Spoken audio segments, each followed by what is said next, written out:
यह कहानी एक गरीब औरत और उनकी पोती की है। वह बूढ़ी औरत जिसका बेटा और बहू इस दुनिया में नहीं है और उनके कंधों पे उनकी आखिरी संतान की जिम्मेदारी है, जिसके बारे में वह हर वक्त सोचती है। और अचानक कुछ ऐसा होता है जिससे सब कुछ बदल जाता है। तो चलते हैं कहानी की ओर।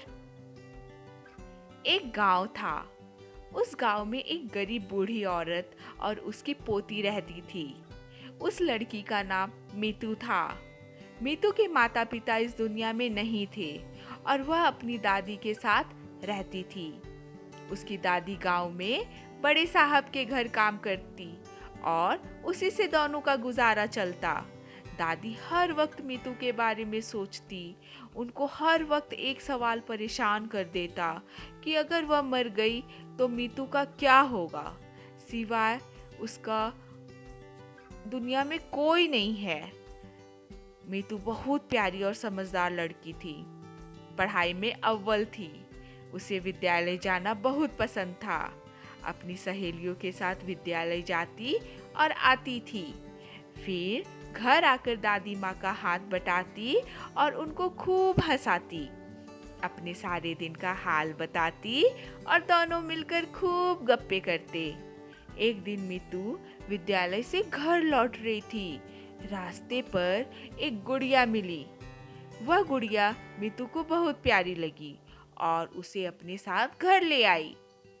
जहाँ उसकी दादी सोती थी, उसने उस गुड़िया को वहीं रख दिया और दादी की मदद करने चली गई।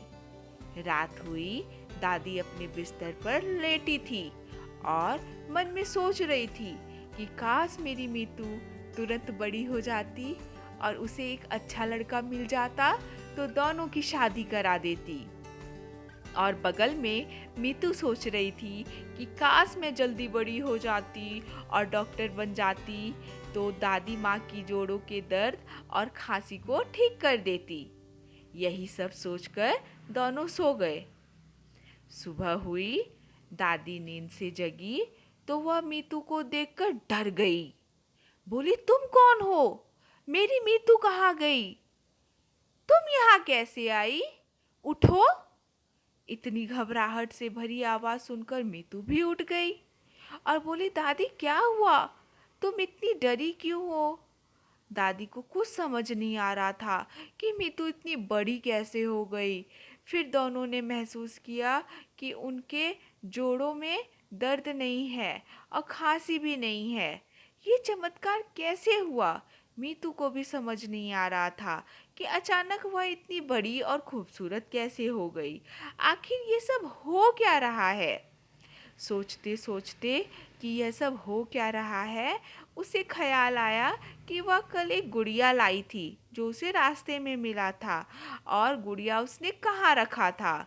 जल्दी भागी और दादी के बिस्तर के पास गई जहाँ उसने गुड़िया रखा था। लेकिन गुड़िया वहाँ नहीं थी, पर एक पत्ते में लिखा था कि तुम दोनों मुझे बहुत सच्चे लगे, इसलिए मैं तुम्हारी इच्छा पूरी करती हूँ। और यह पढ़कर मीतू और दादी को सब समझ आ गया कि ये और कोई नहीं, एक अच्छी परी थी। फिर क्या था, दोनों बहुत खुश हो गए। दादी भी स्वस्थ रहने लगी। मीतू पढ़ने में अव्वल थी ही, आगे चलकर डॉक्टर बनी और मित्र डॉक्टर से शादी भी हो गई।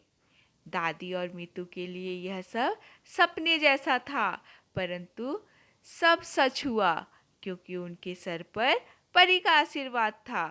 अच्छी नीयत और प्यार हर चीज को संभव बना सकता है। तो दोस्तों, कैसी लगी ये स्टोरी? आशा करती हूँ मज़ा आया होगा। इसे शेयर, लाइक और सब्सक्राइब ज़रूर करें।